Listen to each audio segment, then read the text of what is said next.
Phebe Swill. My show is called the Phebe Swill platform, and on my show, we discuss everything human interest issues ranging from entertainment, politics, sports, you name it, that can get you excited and entertained. We discuss it all on the Phebe Swill platform.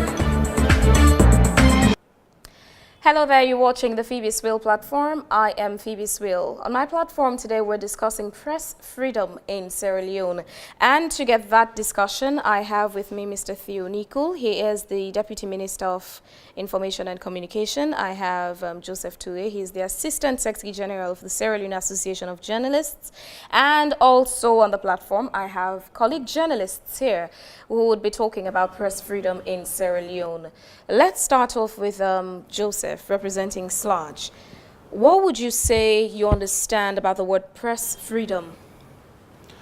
Press freedom basically deals with the media, the television, the radio stations, the newspapers. It talks about the media and journalists being able to put out information as they choose to do it. But there are limitations. As they choose to do it without guides? As they choose to do it, there are limitations to that. And in fact, the Constitution also explains that in fact, you have the wherewithal to publish, to broadcast, and all of that. You can own a media, but also you have a responsibility as regard the sort of items or news items you put out, the information you put out, so to say. That's being guided by the Media Code of Conduct, of course, like media laws, other media laws. Yes, we have, for example, the IMC Code of Practice, and then also, in fact, the Constitution, and then you have the 1965 Public Order Act, which we have been, criticizing all these years. And so I think press freedom, we as journalists, we have been looking at it as a thing that we treasure so much. And this is the more reason why we think we must also do it with some sense of responsibility. But also, we think of late, there have been a lot of... So in the country, generally, do you think the press is enjoying the freedom it should be enjoying? Do you think there's press freedom in Sierra Leone? In Sierra Leone? Yes, I do. In the sense that... So if you're grading by percentage, what would be your percentage? I may not go into that in terms of percentage, but I think we have enjoyed a semblance of press freedom in Sierra Leone. If we want to look back those days, those dark days, when we had media people being caged and all of that, and then we look at this 21st century, we now have the new media.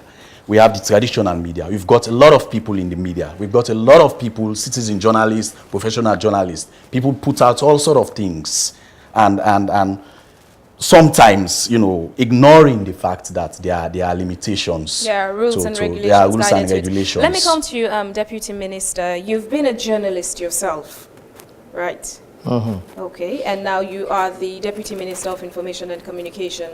Yes. Back then when you were an active journalist, and now, what would you say about journalism? Journalism or press freedom? Which one? Journalism itself. Journalism has developed since 2000. For me, the hallmark of journalism, it's always been here anyway, from the days of people like Samesga and all that. But I will say, because I witnessed their time, I would say they were not very professional, but they were useful, they were active, they were working. But later, we started having the IMC, we started having so many organizations that were not here during the time of people like Samesga. So there are checks and balances now.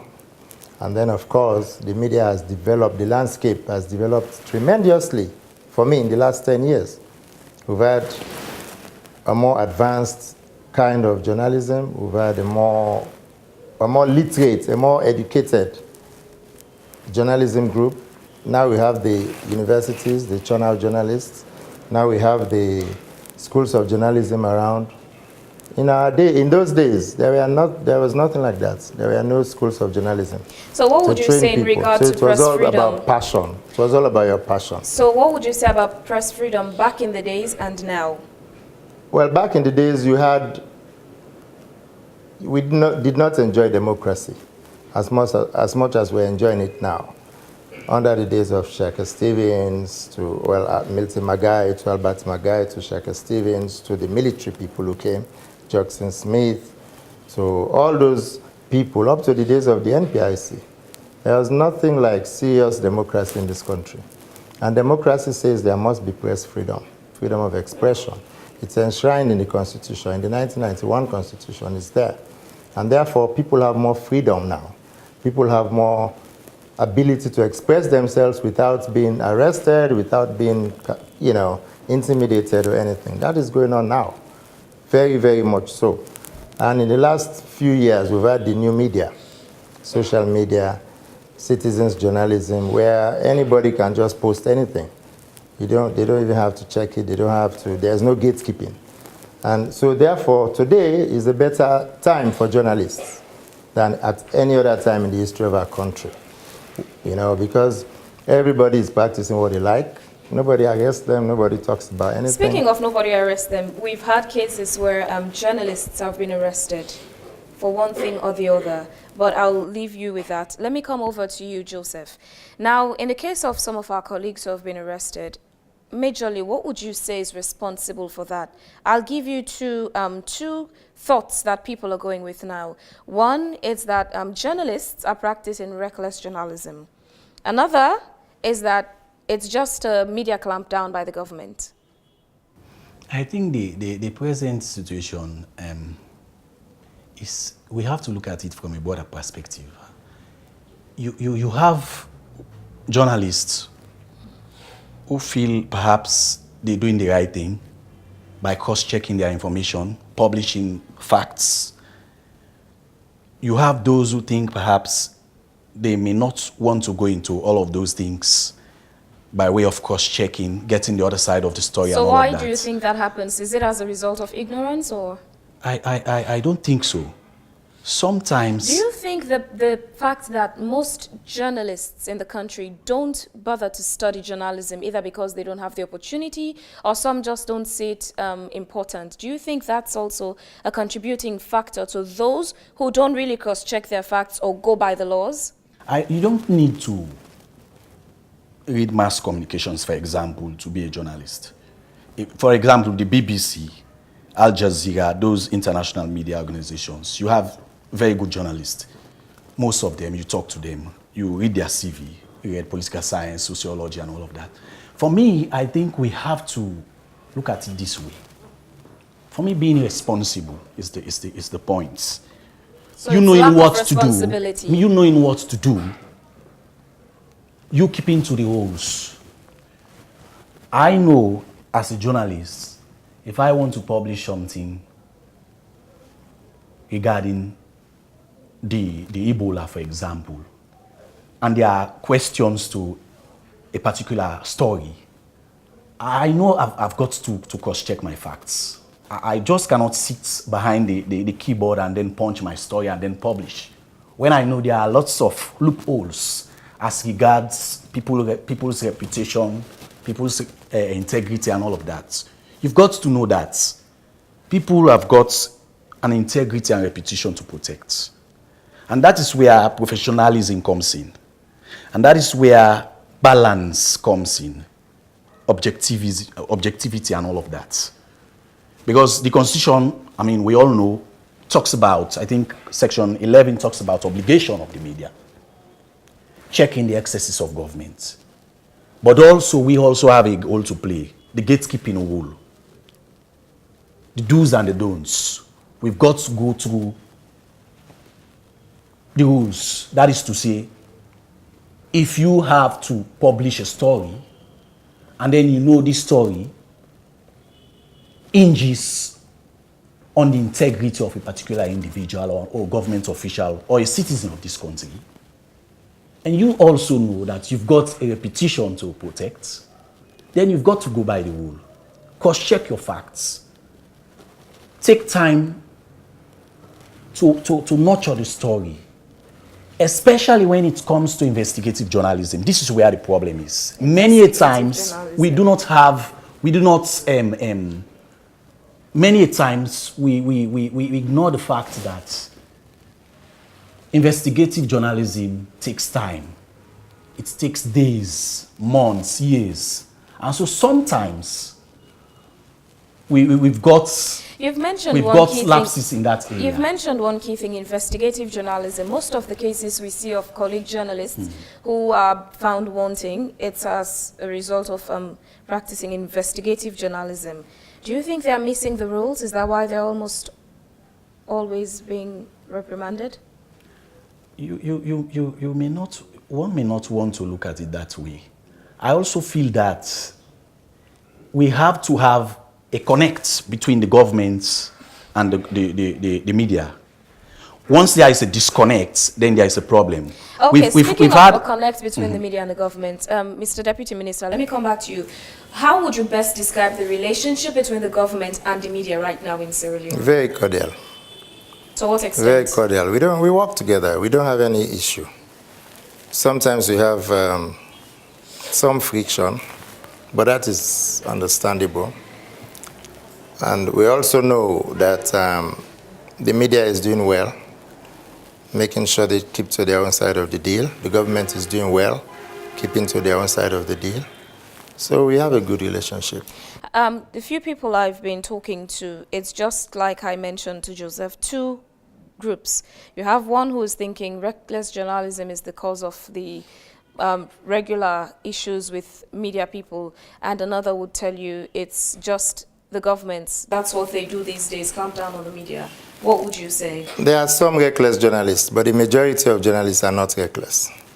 The very few who become reckless to the point that they have to attract some amount of sanction, they are being sanctioned. So why do you think reckless journalism is practiced by some journalists? Because they are not professional enough, because they are too political, because they want to be politicians and at the same time journalists. It doesn't work that way.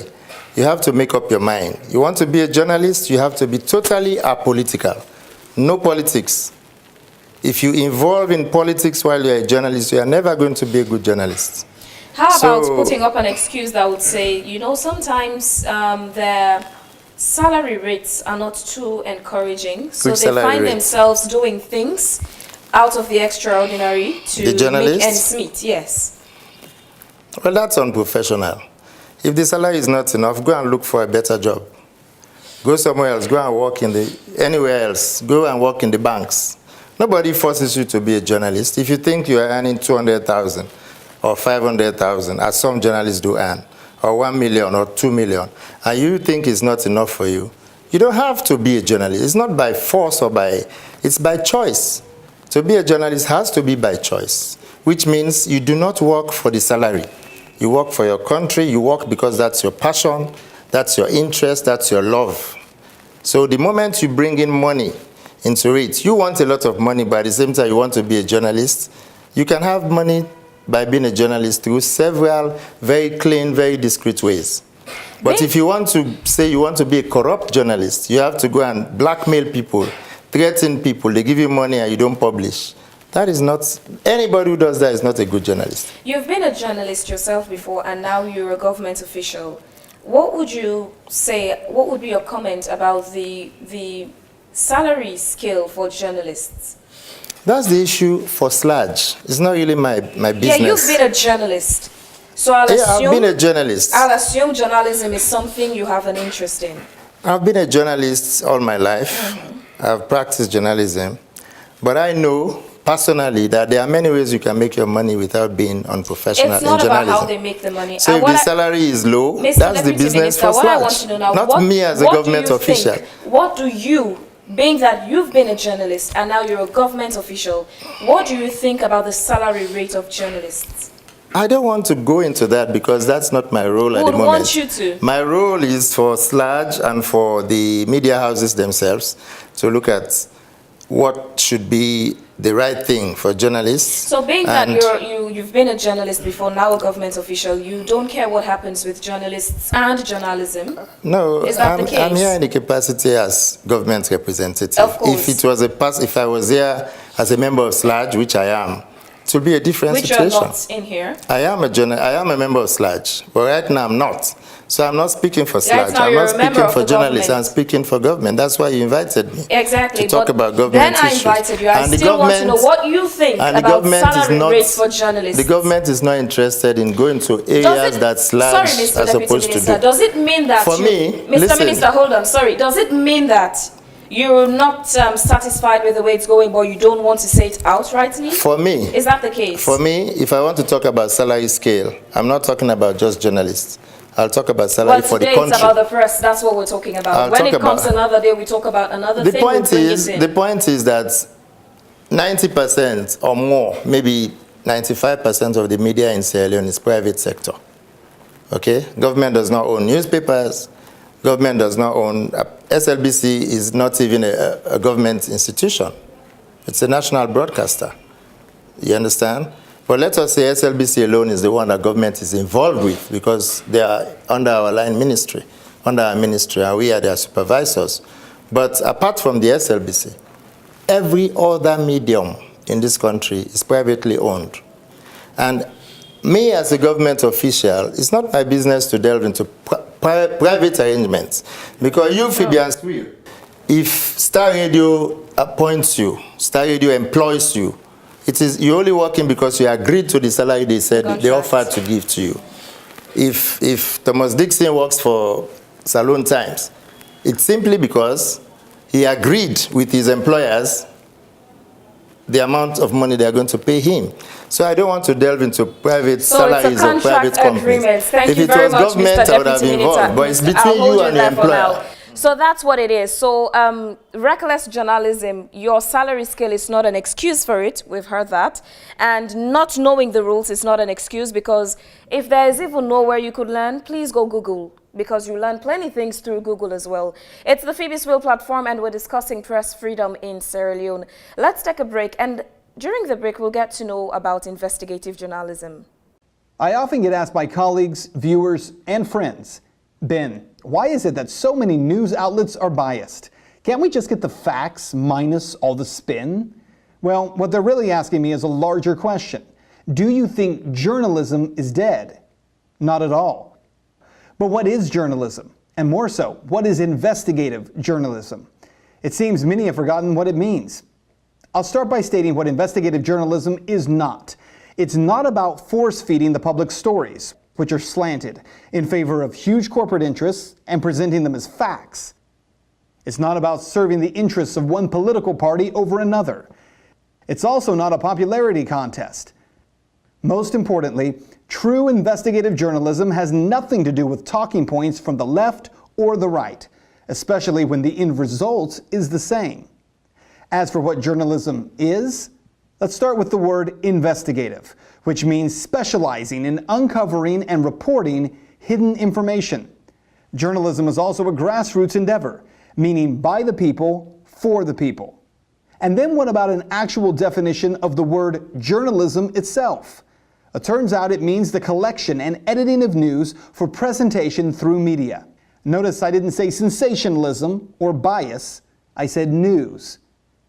I think journalism can be about even more. To me, it should be a profession based around integrity. At the end of the day, if adherence to moral and ethical principles is not part and parcel in how we receive our information, where does that leave us? I also contend that investigative journalism should be fearless. No question should be too tough to ask. No story too controversial. No subject matter out of bounds. Not only must we be fearless, though, when asking questions, but also when we uncover uncomfortable answers that shake and challenge our perception. Journalism should also be a guardian of liberty, in that a free people should have a free press. And finally, no constraints ever should be placed on a search for the truth. That is the definition, the soul of what investigative journalism should mean. And it's why I work so hard every day to restore what the founders called the Fourth Estate, the media acting as a watchdog, the grassroots fourth branch of government. So why do we need truth in media? Well, the very notion that we live in a time where this even needs to be asked is profound. If we don't have truth in media, I ask you this, what are we left with? You're watching the Phebe Swill platform, and now I have a colleague journalist here, Ibrahim Samura, who's going to share his experience with us of his years of practicing journalism in Sierra Leone, and of course he's going to comment on press freedom in Sierra Leone. Phoebe, I have to say thank you for bringing me into this program. Of course, viewers out there, like I've been introduced, Ibrahim Samura. I have been in this trade for almost 9 years now. And of all my time, I think it has been enjoying, interesting, and, ordeals in the middle. At one point, I've seen journalism as a trade I would always continue to do. And at some other point, where that is situations where I have been, would be clamped, taken to our big Panemba road there, keep me there for sometimes days and the rest of it. And I must say, I have gone there on 3 occasions for, to me, reasons I think are practically not interpreting what the 1991 Constitution is saying, for which it gives absolute freedom to free speech, and what, in fact, I am here today, or I was invited for, press freedom. But however, I have got to look at what is press freedom to my understanding and see if I could create a premise to be able to make my point and make them salient. And I know press freedom is but your right to publish information. I am referring to the media, publishing information and without censorship or restraint by government, subject to, of course, the laws of libel, incitement to violence, and or you could say rebellion.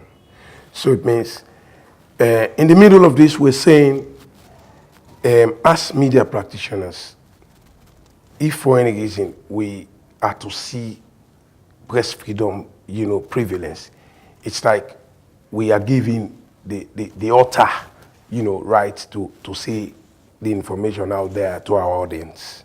They could be the readers, they could be the viewers, they could be the listeners. And then, but in the middle of this, there is this situation where those who be listening to you, those you would have to write things about, do have their own rights. And this is where we also say it is subject to what we call this libel thing. Because I do have the right to press freedom, and my right is to free speech, say them and the rest of it because the Constitution has said it, does not mean I should begin to unjustifiably attack others who haven't maybe the privilege I have to say, publish stories, information on people. And we also would have to look at situations where, in as much as this press freedom thing is what we always talk about, and I would say it's not as we expect of it in Sierra Leone. But then also, there is this catch there, where as media practitioners, even though we have the right to free speech, we must also be guided to the situation, to issues where we don't say things that are inciting and will result to violence or rebellion. So, and that said and put together, you see a situation where you have the right to your free speech, which is press freedom, whatever is it. You are also being guided to, while you say what you could say freely, you must say them not to hurt others. You must say them not to hurt society. You must say them not to create a situation where we would have what we call chaos, fighting, you know, and the rest of it. But Ibrahim, how would you best describe the situations that have been happening in the past wherein journalists would be arrested? I have always not two lines of especially government arresting journalists. Because let me tell you, even here, I mean African countries, there are a number of African countries who not there make a journalist sleep in cells for just today because he has published a story that is seemed to be libelous of government or whatever is it. Remember, we exert control over government in terms of what we call the watchdog system. Our responsibility is to look at you government there. What we think is not right, we say them. And what we think are right, we also say them. So that we communicate information to our gullible public out there. And that's why you would agree with me as a media practitioners. We're like holding a mirror for our public out there to see what's happening around them. And professionally, the arbiters of what we do and say, it's not government, not public officials, but our very audience. We give them the news they want. And that is why if my TV is on and my programs are not okay, you see those who will be watching it tune to another channel. They would want to look for what satisfies them. What they want is what they look for. And so therefore, they should be the arbiters of what we do and not government. And so, we are coming to your question. Where on a number of occasions, Sierra Leone to be specific, you wake up in the morning tomorrow because I have written an opinion piece and then checking government or whatever is it, they say, oh, this is disrespectful of our presidency or of society, let us go and keep him there. It's but wrong. And you would also be asked to pay compensation to the person whose character you may have defamed or destroyed. Okay, Ibrahim, I see when you're talking, Thomas Dixon is nodding his head, so we're going to have to come over to Thomas Dixon now.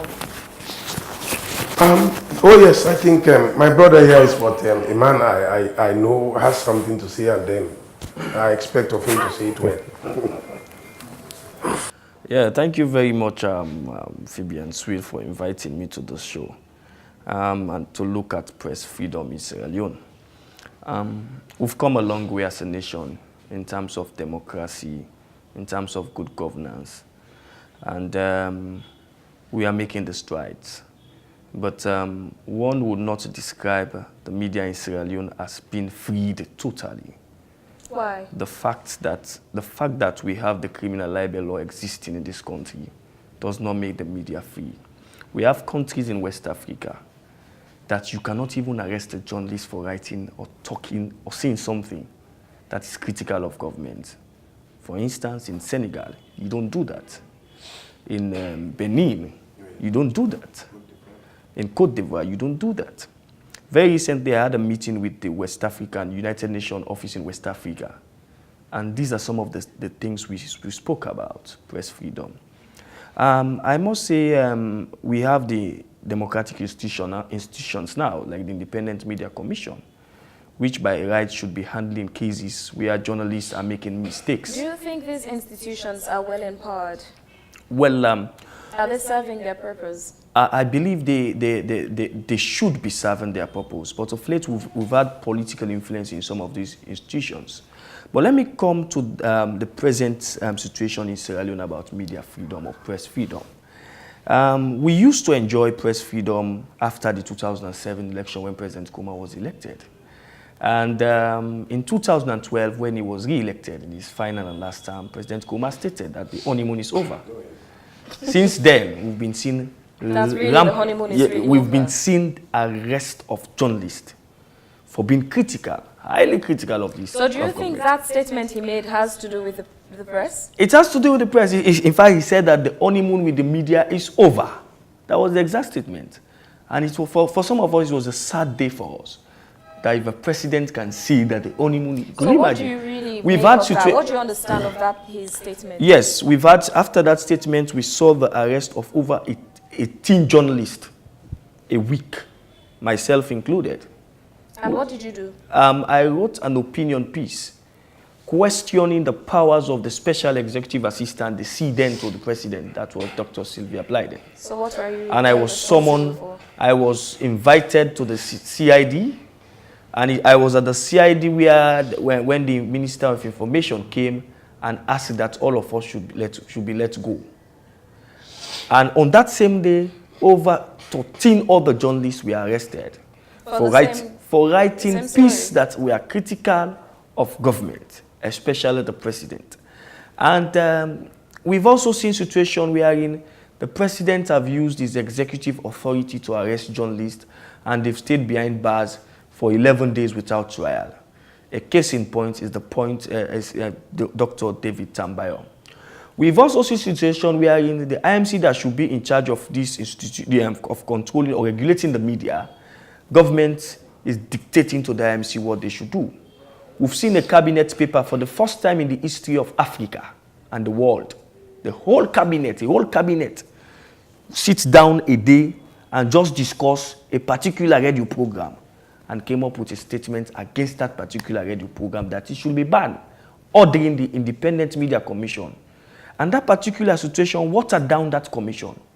We've seen a situation in which that same Independent Media Commission, government appoint political puddles to be in the commission.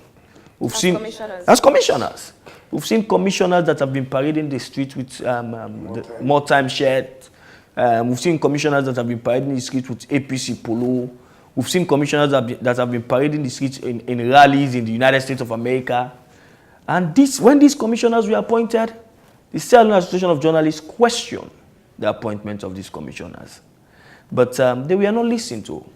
And we've also seen situations of late where journalists have been summoned. They've been summoned to Parliament. The Blade newspaper, a case in point, was summoned to Parliament for writing a satire about Parliament with regards to the 100 buses issue. Plus yourself. Of which I'm coming to myself, of which the ACC has come up with a report saying that indeed what the Blade newspaper said about procurement mishaps was exactly the fact. And my own case is now at Parliament, and I would have to go to Parliament tomorrow, so I would not want to prejudice the session. But majorly, the cases that have been coming up with press and other people has been majorly with print media. Mm-hmm.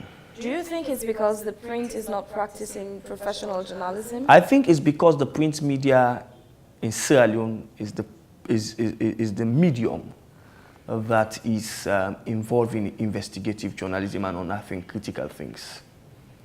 I don't think the radio and the television in Sierra Leone, in fact, television phenomenon in Sierra Leone is very new. We used to have the SLBS. I still consider the SLBC as the SLBS, because when you look at the concept of public service broadcasting, it's not what we are getting from the SLBC. So in fact,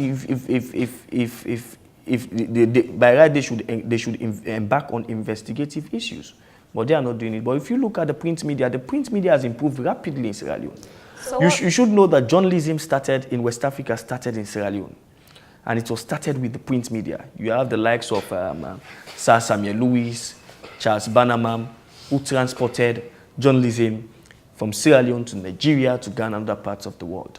So I think the print media has improved rapidly. Today we have a number of print houses in Sierra Leone. What would you say about those journalists who use their salary as an excuse to practice reckless journalism? I mean, by them taking sides in stories and thinking they're police officers or lawyers. I believe the profession itself, journalism, especially for us print media, we have what we call editorials. We have what we call commentary. Editorials is where the newspaper can put his own view on a particular issue. It is not wrong for a journalist. So you should not be it is not wrong. That. It is not wrong. Let me state here. It is not wrong for a journalist to put his own view on an issue, but the journalist should be able to separate his views from the news. Facts. For instance, if you are going to write your own view, you should say this is my opinion, or a commentary should be on a commentary page or an opinion page. If the newspaper is going to write his own view, the philosophy of the newspaper about a particular issue, let's say, for instance, the Ebola, the newspaper would come up with to take a position in its editorial and come out. So it is not a bad idea for a journalist to take a position on an issue. But the journalist should not opinionate in news. And now let's move forward and discuss this press freedom more. As far as we still have the 1965 Public Order Act, mind you, we have lawyers in this country. We have miscarriages of justices that have led to the death of people. Thousands of people have been killed as a result of miscarriages of justice. And we have medical practitioners who've killed several people as a result of mistakes. And you have the media. They are human beings, for God's sake. They can make mistakes. You don't need to criminalize them for making mistakes. That law, criminal libel law, is an anti-law and it does not have any place in democracy. I saw Parliament quoting premature publication. I spoke to a seasoned minister in this government, I will not call his name, who said that premature publication is also an anti-law. And when you go and read the fact, there is nowhere that people will talk about Parliament will tell you about premature publication in the 21st century. Okay, so I'll have to come back to the Deputy Minister about the laws. But then, Desmond Jones, let's get to hear what your thoughts are about press freedom in Sierra Leone. Yeah, thank you very much, Phebe and Swill, for getting me into this show. When we talk about press freedom, I want us to first of all begin to think about its relevance to the deepening of our democracy as a developing country. Of course, every government requires a free press. When I talk about a free press, I talk about the situation wherein a journalist writes or say things without any hindrance, without any fear from public officials, to be specific. And so, in that note, every government requires that in order to serve as a check, in order to provide him the required checks and balances. Here in Sierra Leone, contrary to the position of the Sludge Secretary General, I will tell you categorically clear that the press is not free. I don't want to go into the nitty-gritties of the law, the 1961 Public Order Act, the 1965 Public Order Act. Thank you very much. I don't want to go into all of those. We have the Independent Media Commission in Sierra Leone, which of course was set up by an act of parliament to regulate the media. In an event, an individual feels aggrieved over a publication or a broadcast of a journalist, that person, the provision are there, you to go there to seek redress. But we're having a situation wherein Parliament invites journalists. And you must note the powers of Parliament. Parliament is a very powerful institution. So do you think it Parliament regulates has the itself. authority? Well, Parliament has the authority, but you must note what we refer to as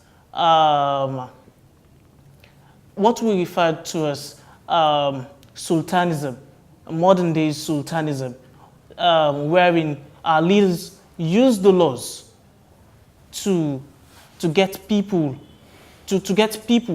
go their own ways. Our leaders use the laws in order to get them, legitimate tyranny. You must note that. So, talking about those laws, you don't use those laws in an event you have the IMC. For Parliament to invite a journalist, it's a form of intimidation. And in those events, will you call that kind of a society having a free press? Sierra Leone is not having a free press. We're really constrained. And I think that is not, that is not giving a good signal to our democratic consolidation at all. Thank you very much, Desmond Jones, for your thoughts and sharing it with us. It's so good to hear journalists expressing themselves about what they think about press freedom in Sierra Leone. But let's move on to another part of West Africa. Let's go to Ghana and see what investigative journalism has done. Let's join Anas. I am sorry I cannot show you my face. Because if I do, the bad guys will come at me. My journey started 14 years ago.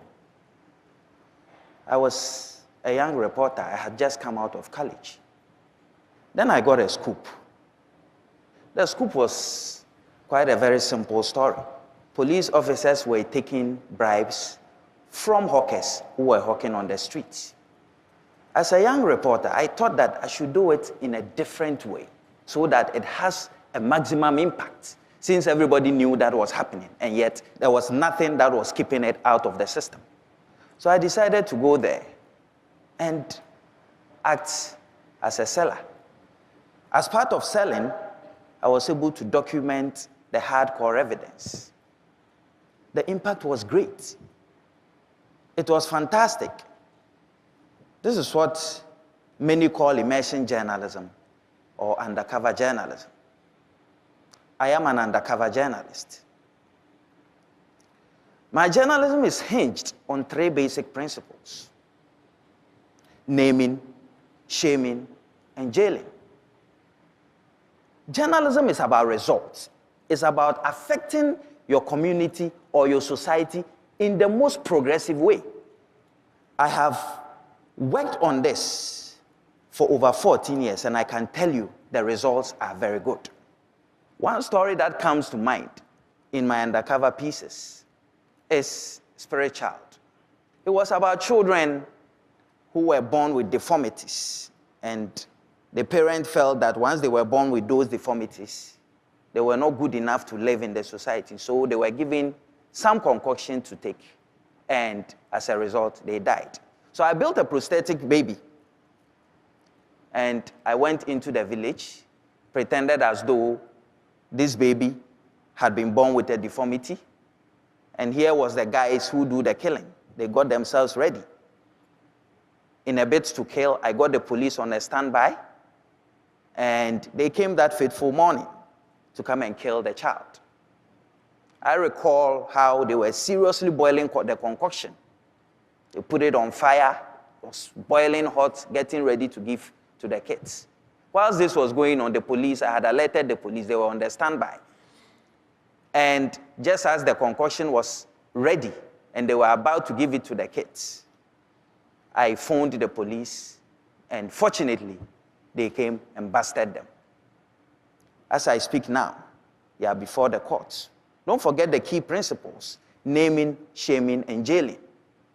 The court process is taking place, and I'm very sure at the end of the day, we'll find them and we'll put them where they belong to. Another key story that comes to mind, which relates to this Spirit Child phenomenon, is the spell of the albino. I'm sure most of you may have heard, in Tanzania, children who are born with albinism are sometimes considered as being unfit to live in the society. Their bodies are chopped off with machetes and is supposed to be used for some concoctions or some potions for people to get money, or some many stories people say about it. It was time to go undercover again. So I went undercover as a man who was interested in this particular business, of course. Again, a prosthetic arm was built. For the first time, I filmed on hidden camera the guys who do this. And they were ready to buy the arm, and they were ready to use it to prepare those potions for people. I am glad today the Tanzanian government has taken action. But the key issue is that the Tanzanian government could have only taken action because the evidence was available. My journalism is about hardcore evidence. If I say you have stolen, I show you the evidence that you have stolen. I show you how you stole it and when or what you used what you had stolen to do. What is the essence of journalism if it doesn't benefit society? My kind of journalism is a product of my society. I know that sometimes people have their own criticisms about undercover journalism. He brought out some money from his pocket and put it on the table that we should not be afraid. He wants to bring the cocoa and send it to Côte d'Ivoire. So with my hidden intention, I kept quiet. I didn't utter a word, but my colleagues didn't know. So after collection of the money, when he left, we were waiting for him to bring the goods. We decided, immediately he left, I told my colleagues that, since I was the leader of the group, I told my colleagues that if they come, we'll arrest them. I don't even know the place called Bre Bre. I've never stepped there before, so I'm surprised. You see a hand counting money just in front of me. The next moment, you see the money in my hands counting, whereas I have not come into contact with anybody. I have not done any business with anybody. When Metro News contacted investigative reporter Anas Arimia and asked for his reaction, he just smiled and gave this video extract he did not use in the documentary recently shown on screen. The officer who earlier denied involvement picks a calculator to compute the amount of money they will charge on the cocoa to be smuggled. This was another story on anti-corruption. And here was him denying. But you see, when you have the hardcore evidence, you are able to affect society. You're watching the Phebe Swill platform, and our topic this edition, we're talking about press freedom in Sierra Leone. I still have with me a representative from the Sierra Leone Association of Journalists and the Deputy Minister of Information and Communication. I'll come to you, Deputy Minister. You've heard some colleagues here mentioning that some of our laws are not favorable when we're talking about press freedom. Well, basically, I think we're all talking about the 1965 Public Order Act, that it has to be decriminalized. Personally, I support that. It has to be decriminalized. But I must say that when we're talking about press freedom, we're not talking about total unfettered press. We are talking about practicing the profession according to the tenets of the profession, according to the code of practice, according to the ethics. The first duty of government is to protect society. The first duty of the media, of the press, is to protect society. And so if anybody... So they share a common goal. There has to be security. If anybody, not journalists, any human being, anybody in any country that threatens the security of the state, something has to be done to that person. He has to explain, he has to face the music. As long as you threaten the security of the state, whether you're a journalist, whether you're a politician, whether you're a teacher or a doctor, you have to face the law. And that is the same thing. So unfortunately, because we in the media, we have the medium, we have the media, the newspapers, the radio, the TV, we always think that we are above the law. We always think that anything we do is all right. If one of us is touched, we all shout. But there are many people out there that are arrested every day, that things happen to every day. Nobody hears because they don't have platform like you, okay? So that is exactly where we miss the point. The duty of the journalist is to protect society. If you do anything that will go against society, you cannot go free. Look at Rwanda, for instance. It was a radio journalist who kind of provoked the genocide. The Hutus and the Tutsis. Yeah, the genocide. It was a radio journalist who went and called the other people cockroaches that must be killed. And 800,000 people were killed. Okay. So in as much as Dixon was talking about so many people arrested, I don't know about 70, 18 people arrested one day. He knows, I don't. But Anybody that has been arrested since 2007 to now, anybody that has been arrested, that person, even if I'm going to be very open, and if Tambayo was arrested, it was purely because Tambayo was threatening the security of the state. And he was not even arrested by politicians. He was arrested by the state security operatives. Okay. If Jonathan Lee and Bye-Bye, because those are the three people I know about arrest. The rest are not serious issues. So those ones, they were all threatening the security of the state with their publications. The rest, I don't know when they were arrested. Dixon said he was arrested because he wrote about Sylvia Blyden. Sylvia Blyden is a private citizen who probably felt aggrieved and went to the police. And then Mr. things were done. Thank you very so much. there's a lot of press freedom in this country, but we, the media people, have to we shouldn't abuse that freedom. We should use it for the betterment of the society. Speaking of abuse, thank you. Joseph, our colleagues here, you were saying we are not enjoying press freedom in Sierra Leone, but do you think we're enjoying press freedom? Do you think we're abusing it? My position is very clear.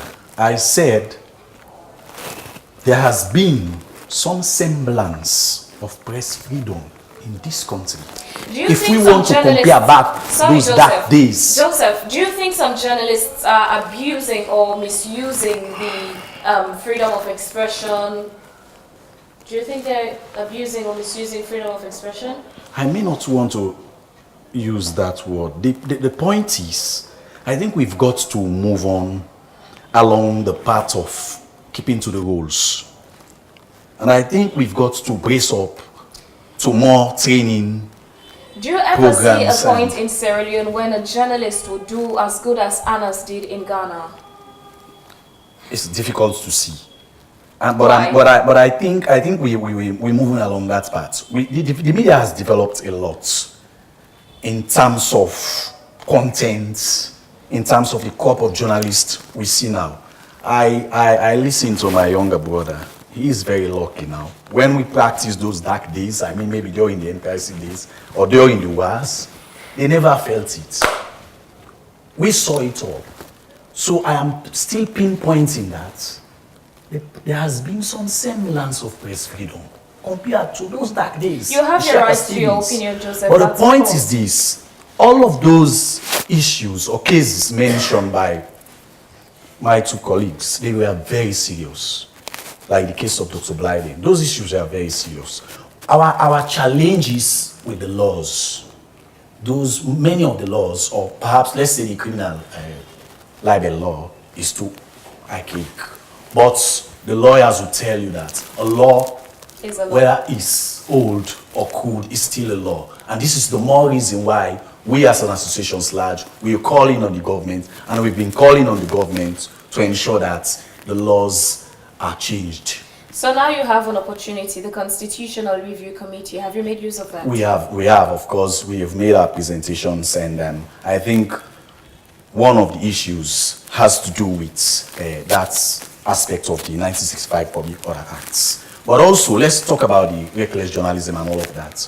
Honestly, we've got very good journalists in this country, but we're still challenged with people, some journalists, not keeping to the rules. So how do you think we can go past that? How can we address that? This is why we are engaging our members.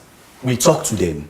We give them training programs. We collaborate with other partners in and out of Sierra Leone to give them training. This is why we're working with the government, because you cannot isolate yourself from the government, honestly. I talked about a connect between the media and the government. Once there's a disconnect, then who would have to feel the pinch, and they may also have to feel the pinch. Because there has to be that thread. Thank you very much, Joseph, and thank you very much, Mr. Deputy Minister, for being on the platform. You've been watching the Phebe Swill platform. I am Phebe Swill, and we've been talking about press freedom. Now, for journalists, mind you, there are rules and regulations to journalism. You'd be doing yourself a favor going by the rules and regulations, because what we're aiming at is to satisfy the public with news, right? But it's not to incite the public. We would not want to see the 10 years long civil war going back again. We won't go back to those days. So we have to be mindful of what we do. Don't say I didn't know. No.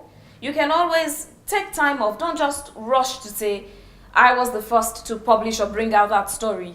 Take as much time as you can to cross-check your facts and make sure once you're hitting the story, you know whatever comes, you have your evidence, you have very good supporting evidence to back up your story. So don't just try to say, I break the news first, so I'm doing it.